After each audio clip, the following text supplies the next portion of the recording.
오늘 저희들 주신 하나님의 말씀을 같이 찾겠습니다. 신약 성경입니다. 신약 성경 데살로니가 전서 4장 9절 10절 우리 두 절 말씀만 우리 함께 한 목소리로 읽도록 하겠습니다. 데살로니가 전서 4장 9절 10절 우리 두 절만 우리 같이 한번 힘차게 읽습니다. 시작. 형제 사랑에 관하여는 너희에게 쓸 것이 없음은 너희들 자신이 하나님의 가르치심을 받아 서로 사랑함이라. 너희가 온 마게도냐 모든 형제에 대하여 과연 이것을 행하도다. 형제들아 고난오니 더욱 그렇게 행하고. 아멘. 오늘 우리에게 주신 말씀 제목을 우리 같이 한번 따라했으면 좋겠습니다. 우리가 회복해야 할 성도의 교제. 우리가 회복해야 할 성도의 교제. 한 번 더요. 우리가 회복해야 할 성도의 교제. 우리가 회복해야 할 성도의 교제. 지난 연말부터 계속 제 마음속에 이렇게 맴돌고 있는 두 단어가 있습니다. 제가 지난 성탄절부터라고 생각이 되는데요. 제 머릿속에 또 제 마음속에 계속해서 이 두 단어가 떠오르는데 그 단어 중에 하나가 바로 이 희망이라는 단어였고요. 또 하나가 바로 회복이라는 단어였습니다. 제가 지난 송구 영신 예배하고 그리고 지난 주일 예배 때 제가 희망에 관한 말씀을 나누었지 않습니까? 로마서 15장 13절 말씀처럼요.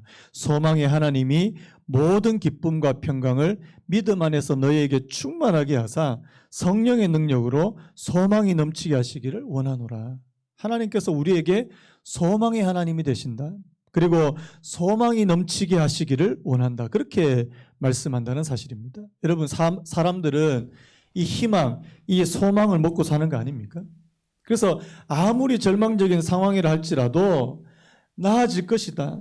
앞으로 반드시 나아질 것이라는 그 희망을 가지고 있으면 버틸 수 있는 힘이 생긴다고 말씀드렸습니다.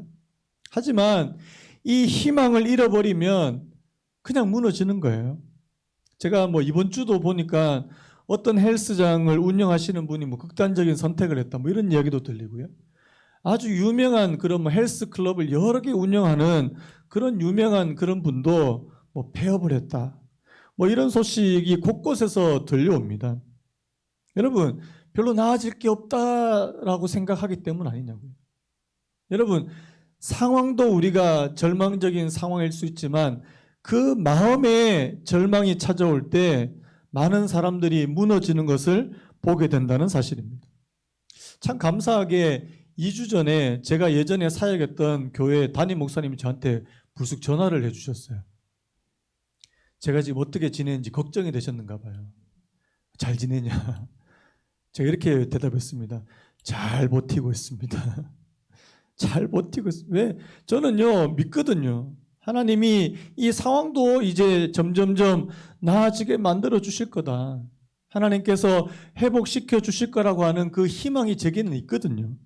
그래서 버티고 있는 거 아닙니까? 여러분도 그렇게 버티시기를 바랍니다. 아멘. 그런가 하면요, 또 한 가지 단어예요. 그래서 제가 지난 시간에 이 희망이라고 하는 이 단어, 그 다음에 또 한 가지 단어가 제 머릿속에 계속해서 떠오르는데 바로 이게 회복이라는 단어입니다. 작년에 우리가 이 코로나19로 새로운 것도 많이 얻었지만 잃어버린 게 참 많다는 생각이 들었습니다. 개인적인 삶도 그렇죠.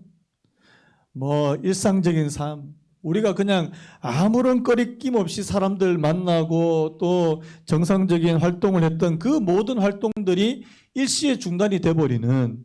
그래서 요즘 보면 5명 이상 아예 모이지도 마라. 사적으로도 모이지도 마라. 그렇게 하는 이런 전대미문의 그런 일들을 겪게 되고요. 여러분, 교회적으로도 대면 예배도 잘 안 되고요. 그리고 일상적인 그런 교회의 모든 활동, 전도, 소그룹, 이런 거, 기도회, 이런 것도 전혀 못하고 있는 그런 상황인데, 그래서 저는 올해는 진짜 회복해야 된다. 저는 회복할 것이 참 많다는 생각이 드는데, 그 중에서 저희 교회가 정말 시급하게 회복해야 될 것이 있다면 바로 이 성도의 교제라는 생각이 드는 거예요. 원래 제 기도 제목 중에 하나입니다. 하나님, 우리 교회에 만약에 진짜 이 작년에 정말 잃어버렸던 이 성도의 교제를 좀 회복할 수 있는 그런 계기를 마련해 주시기를 원합니다. 저는요, 교회를 지탱하는, 교회를 구성하는 두 가지 중요한 요소가 있다고 생각이 됩니다. 교회를 구성하는 두 가지 중요한 요소가 뭐예요? 하나는 한번 따라해 볼까요? 복음. 복음이에요, 복음. 교회를 구성하는 중요한 것 중에 하나가 바로 복음이에요. 복음이 제대로 선포되지 않는 그 교회를 교회라고 말할 수 없지 않습니까? 그런가 하면 또 한 가지 중요한 것인데 한번 따라 보시겠습니까? 공동체성. 여러분, 우리가 복음만 붙잡고 있는 것이 아니라요, 참된 교회의 표지는 바로 이 공동체성에서 나온다는 사실입니다. 공동체가 뭡니까? 성도와 성도 사이에 서로 연결되어 있는, 하나님께서 주시는 그런 놀라운 은혜로 연결되어 있는 것이 바로 이 공동체성이라는 사실입니다. 제가 이번 주에 이 교계에서 꽤 알려져 있는 목사님 세 분이 이 대담을 하는 그런 영상을 우연하게 보게 됐는데요. 제게는 꽤 충격적인 내용이 있었습니다. 무슨 내용이냐니까, 지금 코로나로 많은 교회들이 대부분의 교회들이 지금 어려움을 겪고 있고, 이런 모임에 대한 어려움뿐만 아니라 이제 성도들이 이제 흩어지기 시작한다는 거예요. 그런데 몇몇 교회들, 소수의 교회들 중에서는 특히 이제 가정교회라 그럽니까? 이렇게 아주 친밀하게 매주 자기 집에서 이제 소그룹을 하고 목장을 하고, 이렇게 공동체성이 강한 교회들은 코로나를 겪으면서 오히려 더 똘똘 뭉치더라는 거예요. 오히려 사람들이 더 그 교회를 찾게 되고, 물론 이제 대면으로 모임을 갖지는 못하지만 갖가지 방법을 동원해서 줌과 같은 이런 것들을 통해서 갖가지 방법을 동원해서 더 모이려고 그렇게 하더라는 사실입니다. 제가 그 내용을 듣고 되게 많이 찔렸거든요. 솔직히 우리 교회는 잘 안 되거든요, 그게 지금. 이 교회를 지탱하는 두 축, 이 복음과 공동체성 중에 우리 교회가 지금 공동체성을 심각하게 지금 잃어버리고 있고 있는지 않는가 하는 그런 반성을 참 많이 하게 됐습니다. 여러분, 왜 성도의 교제가 필요하죠? 그냥 나 혼자 예수 잘 믿고 그냥 나 혼자 잘 믿으면 그만이지 뭐 성도의 교제가 필요하냐, 이렇게 생각하시는 분들이 혹시 계실지 모르겠습니다.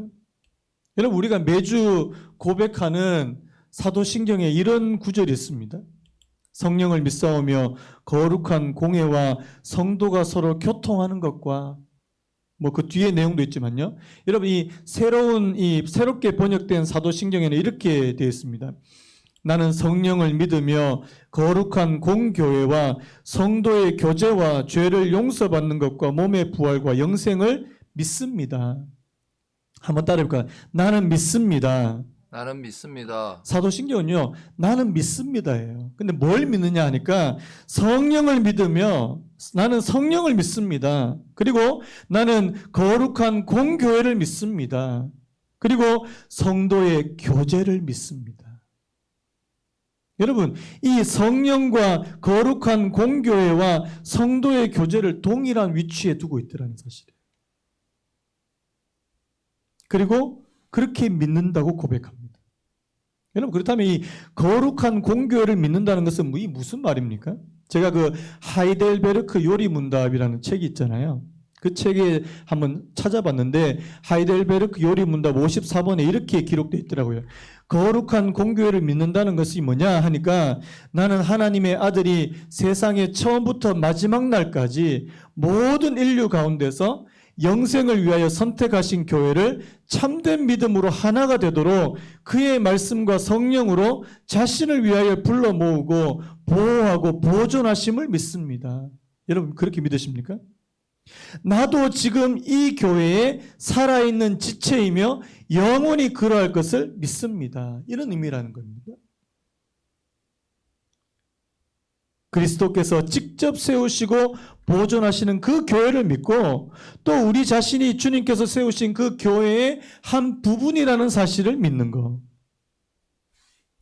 그렇다면요, 그 다음에 나오는 이 성도의 교제를 믿습니다 할 때 이 성도의 교제를 믿는다는 말은 무엇인가? 또 제가 하이델베르크 그 바로 다음에 나오더라고요. 문답 55번이에요. 첫째, 신자는 모두 또한 각각 그리스도의 지체로서 주 그리스도와 교제하며 그의 모든 부요와 은사에 참여합니다. 둘째, 각 신자는 자기의 은사를 다른 지체의 유익과 복을 위하여 기꺼이 그리고 즐거이 사용할 의무가 있습니다. 저는 이 두 가지 굉장히 중요하다고 생각하는데 다시 한번 들어보시기 바랍니다. 첫째, 신자는 모두 또한 각각 그리스도의 지체로서 주 그리스도와 교제하며 그의 모든 부요와 은사에 참여합니다. 이 주님과의 교제를 말하는 거 아닙니까?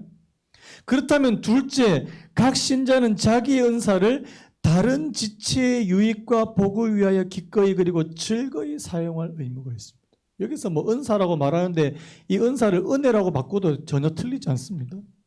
내가 주님과 교제를 통해서 받은 그 은혜를 어떻게 해요? 기꺼이 그리고 즐거이 다른 사람들과 나눌 수 있는 그런 거. 그게 바로 성도의 교제라고 그렇게 말씀한다는 사실입니다. 여러분, 이 교제의 두 축을 아시겠습니까? 내가 바로 예수 그리스도와의 그런 영적인 교제를 통해서 하나님께서 주시는 그 말할 수 없는 풍성한 은혜를 내가 경험한다면 두 번째요, 나누어야 된다는 겁니다. 내 주변에 내 형제, 내 자매와 함께 내 동료 그리스도인들과 함께 나눌 수 있는 사람이 되어야 된다는 것을 말씀하고 있다는 사실입니다. 그렇다면 오늘 본문에서도요, 이 두 가지 교제의 축이 그대로 나오고 있는 것을 볼 수 있습니다. 우리 9절 말씀 다시 한번 같이 한번 읽어볼까요? 9절 시작. 형제 사랑에 관하여는 너희에게 쓸 것이 없으면 너희들 자신이 하나님의 가르치심을 받아 서로 사랑하라. 여기서 보십시오. 형제 사랑에 관하여는 이렇게 하고요. 또 뭐가 나옵니까? 하나님의 가르치심을 받아 이렇게 되어 있습니다. 자, 지금 이 바울이요, 형제 사랑과 하나님의 가르침을 지금 함께 이야기하고 있는데요. 이 데살로니가 교회 안에 성도의 참된 교제가 일어났습니다. 이걸 이제 우리가 형제 사랑이라고 표현하는데요. 여러분, 보통 이 형제라는 단어가 이 원어로 보면 필라델피아입니다. 필라델피아. 우리 미국에 있는 그 도시 중에 필라델피아가 바로 형제 사랑, 형제 우애라는 말입니다. 근데 보통 이 헬라어에서 이 형제라는 이 단어는요, 자신의 친형제, 이 혈연으로 이어진 이 친형제, 친자매에게만 쓰는 말이었는데요. 오늘 이 바울은 이 단어를 어디다가 쓰냐니까 같은 그리스도를 믿는 이 동료 신자들이요, 공동체 안에 있는 같은 신자들을 형제, 자매, 이 형제라고 그렇게 부른다는 사실입니다. 제가 예전에 되게 웃긴 얘기를 들었는데요. 어떤 목사님이 이렇게 얘기하는 겁니다. 조폭하고 그리스도인하고 공통점이 두 가지 있다는 거예요. 첫 번째, 피를 굉장히 좋아한답니다. 피 얘기 막 선열이 낭자했다 그러고 피를 굉장히 좋아한대요. 우리 예수 믿는 사람도 피를 되게 좋아하지 않습니까? 나중에 옛날에 보면 그 예수님의 그 피 찬양이 굉장히 많습니다. 이 첫 번째 공통점, 피를 좋아한다. 두 번째 공통점은 서로 형님, 아우님이라고 이렇게 형제 관계라고 그렇게 얘기한다는 거예요. 그래서 뭐 형님, 그리고 저희도 형제라고 부르고 자매라고 부르고 이 두 가지 공통점이 있다고 하는데요. 모두 피로 맺어진 사이라서 그런가 봅니다. 뭐 이게 우스갯소리로 하는 말인데요. 그런데요, 이 형제 사랑이 단순히 인간적인 감정이나 친밀함에서 오는 것이 아니라는 사실이 중요하다는 것입니다. 이 형제 사랑이 어디서부터 오는 것이냐니까 바로 하나님의 가르침을 통해서 왔다는 사실입니다. 9절을 제가 세 번역으로 한번 읽어드릴게요. 교우들에 대한 사랑을 두고서는 여러분에게 더 쓸 필요가 없겠습니다. 여러분이 직접 하나님께로부터 서로 사랑하라고 하시는 가르침을 받아서 이렇게 됐습니다. 이것을 제가 강조 포인트를 직접이라는 단어에다 뒀죠. 여러분이 직접 하나님께로부터 서로 사랑하라고 하시는 가르침을 받았어요. 이 부분을 그 존 스토트 목사님이 설명하신 부분을 제가 찾아봤는데요. 이렇게 됐습니다. 바울의 말은 구약에 나온 성부 하나님의 가르침도 성자 하나님이 공생애 동안에 가르치신 것들도 아니고 우리 마음에 거하시는 성령 하나님의 가르침을 말하는 듯하다. 뭐 그렇다고 이제 뭐 구약이나 신약에서 말씀하시는 그 말씀을 전혀 배제한다는 뜻이 아니고요. 여기서 직접 하나님께로부터 가르침을 받았다는 말은 바로 성령께서 그들에게 가르침을 주셨어요. 성령의 깨달음을 통해서요. 여러분 이 사실 굉장히 놀랍지 않습니까? 여러분 나중에 그 사도행전 말씀을 한번 보시면 이 데살로니가 성도들과 이 사도 바울의 만남이 그리 길지 않습니다. 사도행전 17장 1절 2절 이런 말씀이 있어요. 그들이 암비볼리와 아볼로니아로 다녀가 데살로니가 이르니 거기 유대인의 회당이 있는지라 바울이 자기의 관례대로 그들에게로 들어가서 새 안식일에 성경을 가지고 강론하며. 자, 얼마 동안 있었다고요? 새 안식일 3주에 3주. 바울이 데살로니가 지역에 들어가서 데살로니가에 있는 회당에 들어가서 사람들에게 복음을 전한 기간이 3주. 뭐 체류한 기간을 아무리 많이 잡아도 몇 달이 채 되지 않습니다. 그런데요. 그 짧은 기간 동안에 데살로니가 성도들에게 복음이 전해지고 성령의 역사가 나타났다는 사실 아닙니까? 놀라운 거잖아요. 여러분, 복음의 역사는 시간에 비례하지 않습니다. 얼마나 오래 내가 예수 믿었느냐가 중요한 게 아니라 실제로 내게 복음의 능력이 나타나느냐, 저는 이게 더 중요하다는 생각이 들어요. 그래서요, 이 형제 사랑에 대해서 하나님께로부터 직접 가르침을 받아서 오늘 이 데살로니가 성도들에게 어떤 일이 나타났습니까? 바로 형제 사랑을 실천했다는 사실입니다. 우리 10절 말씀 같이 한번 읽어보겠습니다. 10절 시작. 너희가 온 마게도냐 모든 형제에 대하여 과연 이것을 행하도다. 형제들아 권하노니 더욱 그렇게 행하고. 여기서요. 과연 이것을 행하도다. 한번 따라해볼까요? 과연 이것을 행하도다.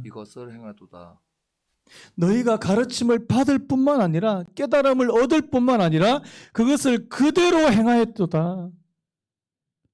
형제들아 권하노니 더욱 그렇게 하고. 여러분, 하나도 행하지 않는 사람한테 하라고 그렇게 말하지 않고요. 잘하고 있는 사람들에게 더욱 그렇게 해라. 형제 사랑에 대해서 이 모든 그리스도인들에 대해서 형제 사랑을 실천하고 있더라는 사실입니다. 실제로요, 우리 그 데살로니가 말씀을 보면 이 데살로니가 성도들에 대한 칭찬이 굉장히 많거든요.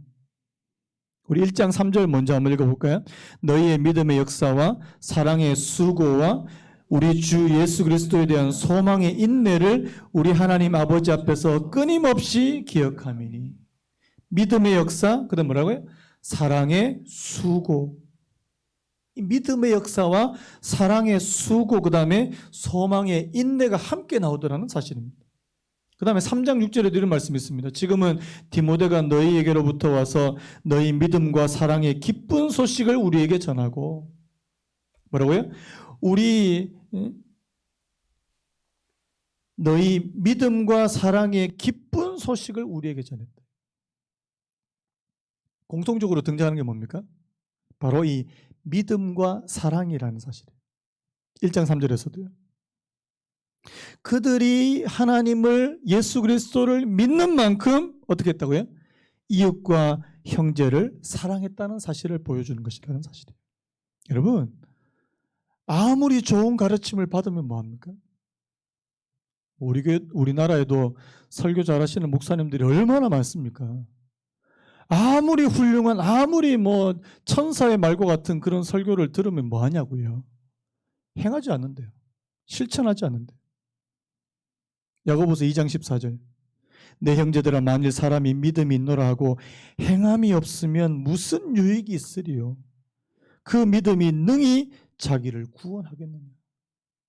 아니 뭐 저도 이렇게 생각해요. 아니 말씀 열심히 준비해서 물론 가르쳐야 되지만 어떨 때 이런 생각이 들어요. 가르치면 뭐 하냐고. 하나도 행하지 않는데.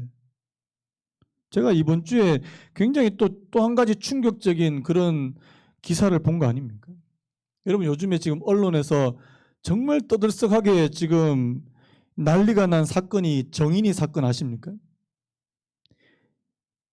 입양된 16개월짜리 애를 양부모가 얼마나 세게 두드려 팼는지 췌장이 절단됐어요. 그래서 제가 보니까 췌장이 절단된 건 교통사고를 심각하게 이게 당했을 때 이런 일이, 이런 장기 파손이 일어난다고 하는데요. 여러분 그 16개월짜리 애를 얼마나 학대를 했으면요. 온 국민이 지금 양부모 처벌해야 된다고 막 벌떼처럼 일어나는데 진짜 제 눈을 의심하게 만들었던 그 기사 하나가 있습니다. 이 양부모 두 사람이 다 목사님 자녀라는 거예요. 크리스찬이라는 거예요. 그리고 기독교 대학을 둘 다 나왔다는 거예요. 제가 뭐 할 말이 없습니다. 솔직히 할 말이 없어요. 뭐라고 이야기하겠습니까? 예수 안 믿는 사람들이 뭐라고 이야기하겠냐고요. 이 사람들이 이웃사랑, 형제사랑에 대해서 안 배웠을까요? 몰랐을까요? 절대 그렇지 않습니다. 귀에 못이 박히도록 들었을 거예요. 그럼 뭐 하냐고요, 그러면. 차라리 입양을 하지를 말지. 사랑할 자신이 없으면 차라리 입양을 하지를 말지. 여러분 우리 솔직하게 이야기합시다. 이웃사랑, 형제사랑 실천할 자신 없어 어디 가서 예수 믿는다고 얘기하지 맙시다 그냥. 당신 교회 다니지? 나 안 다녀. 나 예수 안 믿어. 차라리 그게 나아요. 예, 권사님, 네, 장로님, 네. 또 다른 사람, 옆에 사람한테 교회 다니는 거 다 밝혀놓고 예수 안 믿는 사람보다 훨씬 더 못한 행동을 보인다면 그럼 뭐 하는 거냐고요. 성도의 교제와 관련해서 다시 한번 강조합니다. 한번 첫 번째 따라해 보시기 바랍니다. 하나님의 가르침을 받으라. 여러분 하나님의 가르침을 받으시기 바랍니다. 그리고 두 번째 그 가르침을 실천하라. 한번 따라해 볼까요? 그 가르침을 실천하라. 그 가르침을 실천하라. 저는 2번에 더 무게를 둡니다. 하나님의 가르침을 받는 것도 너무나도 중요한데 그 가르침을 내 삶 속에 실천할 수 있는 그런 은혜를 내게 허락해 주시기를 원합니다. 그렇다면요. 자, 오늘 이 성도의 교제와 관련해서 제가 두 가지 좀 구체적인 지침을 드리려고 합니다. 오늘 이 말씀과 관련해서요. 자, 이 형제 사랑에 대해서 그렇다면 우리가 어떻게 형제 사랑, 그렇다면 우리가 어떻게 이 성도의 교제 이것을 좀 구체적으로 실천할 수 있을까? 제가 두 가지만 좀 뽑아왔는데요. 첫 번째입니다. 한번 따라해 보시겠습니까? 나와 다름을 인정하기. 나와 다름을 인정하기. 한 번 더요. 나와 다름을 인정하기. 나와 다름을 인정하기. 우리 로마서 15장 7절 말씀 우리 같이 한번 읽어봤으면 좋겠습니다. 로마서 15장 7절 시작. 그러므로 그리스도께서 우리를 받아 하나님께 영광을 돌리심과 같이 너희도 서로 받으라. 자 읽으세요. 그리스도께서 우리를 받아 하나님께 영광을 돌리심과 같이 너희도 서로 받으라. 여러분 주님께서 우리가 마냥 예뻐서 받아주셨겠습니까? 아닙니다. 어떨 때는 미우실 것 같아요. 하지만 그분은 우리를 은혜와 긍휼로 받아주신 겁니다. 그렇다면 우리도 다른 이를 은혜와 긍휼로 받아줘야 된다는 사실이에요. 나와 성격도 취향도 관심사도 다른 사람을 너그럽게 받아들일 수 있는 사람이 되는 거예요. 로마서 15장 1절에 이런 말씀도 있습니다. 믿음이 강한 우리는 마땅히 믿음이 약한 자의 약점을 담당하고 자기를 기쁘게 하지 아니할 것이라. 여러분 중에 혹시 믿음이 강하다고 스스로 생각하시는 분 있습니까? 그거 다른 사람들 판단하고 비판하라고 주신 거 아닙니다. 신앙생활 약한 분들에게 왜 신앙생활 그따위밖에 못하냐고 이런 말 하라고 주신 게 아니라는 사실이에요. 믿음이 강한 우리는 마땅히 믿음이 약한 자의 약점을 담당하라. 여러분 그 남자분들은 군대 하실 때 그 행군 해보셨을 거예요. 행군할 때 25kg짜리 25kg 이상 되는 그런 짐을 지고 가거든요. 여러분 나고 하는 사람 그 사람 짐까지 내가 지면은 나는 50kg 지고 가야 되는 거예요. 그게 바로 강한 사람이 해야 될 일이라는 겁니다. 다른 사람의 부분까지도 내가 감당하려고 하는 사람이. 그거 아니면 믿음 강하다고 이야기하지 마십시오. 빌립보서 4장 5절에 너희 관용을 모든 사람에게 알게 하라. 주께서 가까우시니라. 하나님, 정말 내가 나와 다른 사람의 그 다름을 인정할 수 있는, 진짜 품을 수 있는, 관용할 수 있는 그런 은혜가 내게 진짜 필요한 거 아닙니까? 작년 연말에요. 그 교수님들이 한 해를 결산하면서 교수님들 교수신문에 한 해를 결산하면서 그 사자성어를 매년 발표를 했는데 작년 2020년 연말에 그 2020년을 규정하는 그 사자성어로 아시타비라고 하는 사자성어를 골랐답니다. 이 아시타비가 여러분 무슨 뜻인 줄 아십니까? 나는 맞고 너는 틀리다. 이게 아시타비예요. 이게 만들어낸 단어인데 이게 원래 내로남불이라고 그렇게 정하려고 그랬는데 내로남불은 사자성어가 아니잖아요. 그래서 아시타비. 나는 맞고 넌 틀리다. 이게 생각이 좀 굳어지면 굳어질수록요. 점점점 사람이 어떻게 되냐 하니까 나는 맞아. 내가 있는 건 다 맞아. 넌 틀렸어.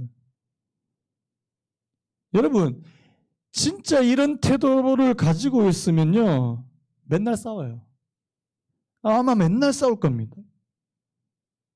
여러분 틀린 게 아니라 다른 겁니다. 아멘입니까? 우리가 진짜 이 성경의 진리와 같은 본질적인 부분에 대해서는 타협하거나 양보해서는 안 되지만요. 진리가 아닌 것에 대해서는요. 비본질적인 것에 대해서는 좀 양보할 수 있는 거 아닙니까? 그 절대 양보 안 합니다. 이건 나하고 안 맞다. 그러면 무조건 너 틀렸다.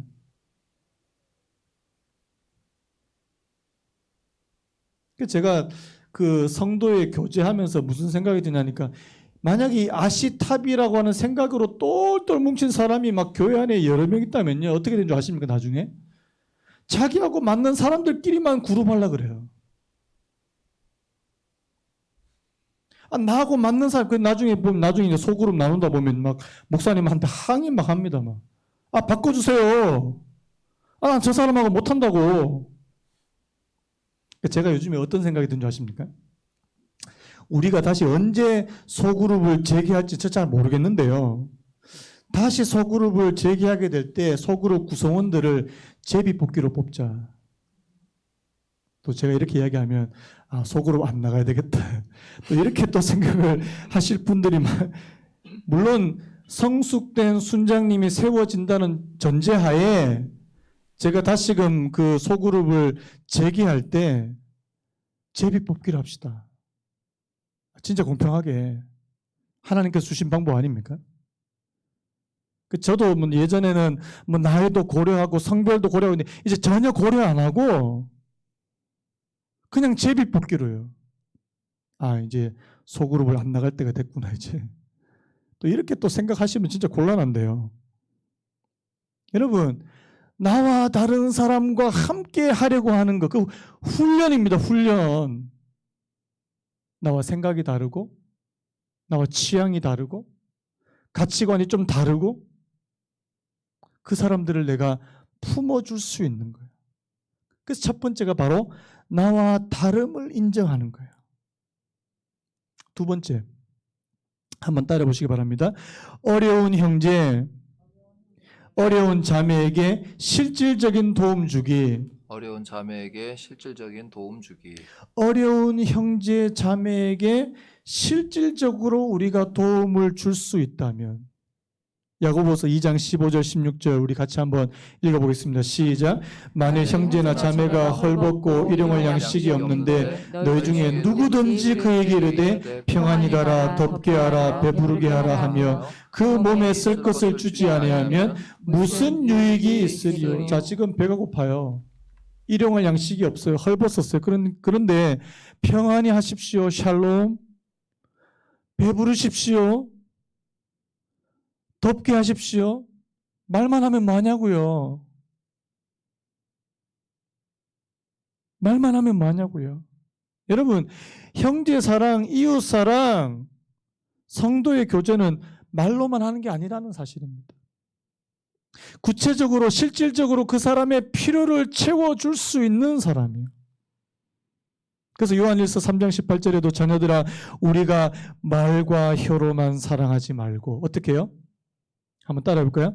행함과 진실함으로 하자. 한번 더요. 행함과 진실함으로 하자.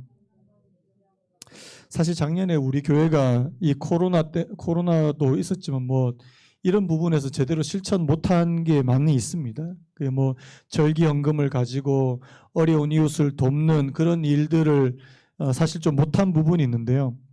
올해는 진짜 좀 상황이 허락되면 다시 재개했으면 좋겠다는 마음이 많이 들었습니다. 하나님, 우리에게 주신 뭐 절기연금이 되든 아니면 우리가 따로 그것을 책정하든 정말 우리가 이웃 사랑을 실천할 수 있는, 요즘에는 보면은요, 우리가 직접 뭐 개인이나 교회가 직접 어려운 사람을 바로 돕기는 쉽지 않습니다. 왜냐하니까 개인 정보라고 그래서 사람들 잘 알려주지도 않고요. 그래서 기관을 통하든지 사회복지사를 통해서 이게 간접적인 방법으로 할 수밖에 없는데요. 여러분, 그래서 우리가 좀 더욱더 절개 아이디어가 필요합니다. 지혜로운 방법이 필요해요. 그러니까 원래는 좀 더 적극적으로 우리가 좀 그런 일에 좀 더 할 수 있는 그런 은혜가 있었으면 좋겠습니다. 여러분들 주변에 어려움을 당한 사람들도 여러분 아마 직접 돕기는 쉽지 않으실 거예요. 간접적인 방법으로. 그리고 또 그뿐만 아니고 이렇게 물질적인 어려움을 겪는 분뿐만 아니라 지금 뭐 여러분 코로나 때문에 마음이 어려운 분들이 얼마나 많습니까? 마음이 힘들고 우울하고 답답하고. 오늘 저와 여러분들이 해야 될 첫 번째 일은 그분들을 품고 기도하는 것입니다. 품고 기도하는 거예요. 요즘에는 또 막 내가 상담해 주겠다 그러면 또 사람들 싫어합니다. 뭐 전문적으로 상담하시는 분들 다 계시기 때문에 저도 요즘에는 상담을 많이 하지 않습니다. 물론 여러분들이 저에게 상담을 요청하실 때 저는 언제든지 임할 자세가 준비가 되어 있습니다. 말씀해 주십시오. 근데 여러분 먼저 기도합시다. 하나님, 내 주변에 어려움을 당하는 분들이 있을 때 함께 품어줄 수 있는, 하나님, 우리 교회 안에 지금 어려움을 당한 사람이 혹시 있지 않습니까? 잘 모르겠는데요. 왜? 평소에 한 번도 연락 안 하는데 뭐 그 사람이 어떤 어려움이 있는지 어떻게 알겠습니까? 여러분, 작은 관심을 보이는 거예요. 그래서 제가 한번 좀 이렇게 부탁을 드리면 좋을 것 같아요. 여러분, 우리 교회 안에 우리 성도님들 사이에 문자 한 통이라도요. 전화 한 통이라도요. 전화 안 받던데요. 제 전화번호를 혹시 스팸으로 돌려놓으신 분이 계시지 않을까라는 생각이 가끔 들긴 한데요. 여러분, 문자 한 통이라도요. 잘 지내냐고. 요즘 별일 없냐고. 얼굴 본 지 오래됐다고. 저도 한 번씩 이렇게 뭐 톡을 뭐 이렇게 개개인으로 보내기도 하고 뭐 단체로 보내기도 하는데요. 물론 뭐 이렇게 답을 주시는 분도 있지만 그냥 요즘에 읽고 씹는 읽고 답 안 하시는 분들도 계세요. 상관없습니다. 내가 먼저 보이라는 거죠. 작은 관심을요. 저는 이 작은 것부터가 이웃사랑, 형제사랑, 성도의 교제의 실천이라는 생각이 드는 겁니다. 말씀을 좀 정리해 볼까요? 보네포 목사님이 이런 말씀을 했었습니다.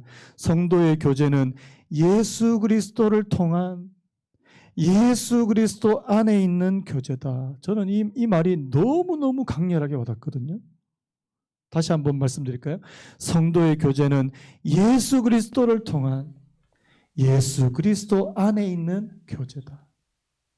오늘 성도님과 성도님들 가운데 예수 그리스도가 계시기를 축복합니다. 아멘.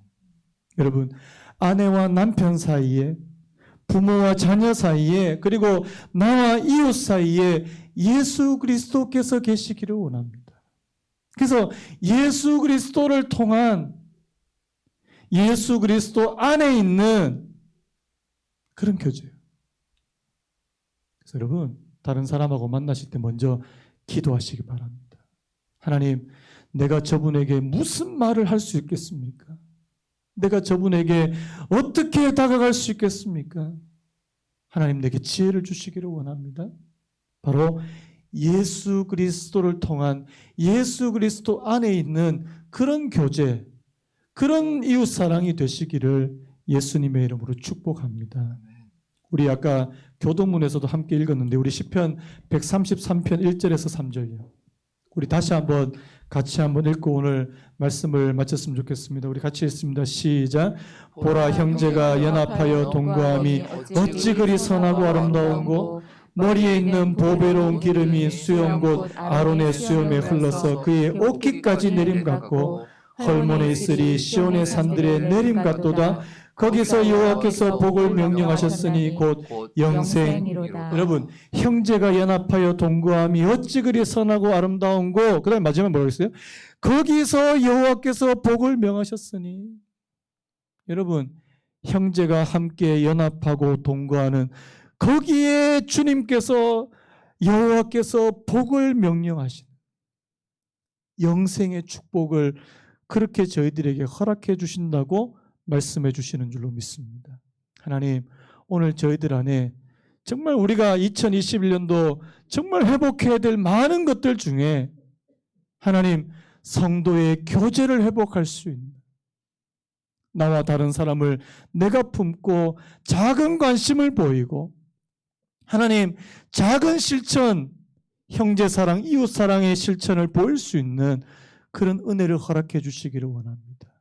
오늘 그 은혜가 저와 여러분들이 있으시기를 예수님의 이름으로 축복합니다. 우리 아까 불렀던 찬양 다시 한번 부르고 오늘 예배를 마쳤으면 좋겠는데요. 주 안에 우리 하나, 모습은 달라도 예수님 한 분만 바라네. 여러분, 주님 우리 안에 함께 하시니 형제 자매의 기쁨과 슬픔 느끼네. 주님 우리 안에 계실 때 다른 사람에 대한 긍휼한 마음, 다른 사람에 대한 그런 포용하는 마음이 생기기를 원합니다. 그런 마음으로요.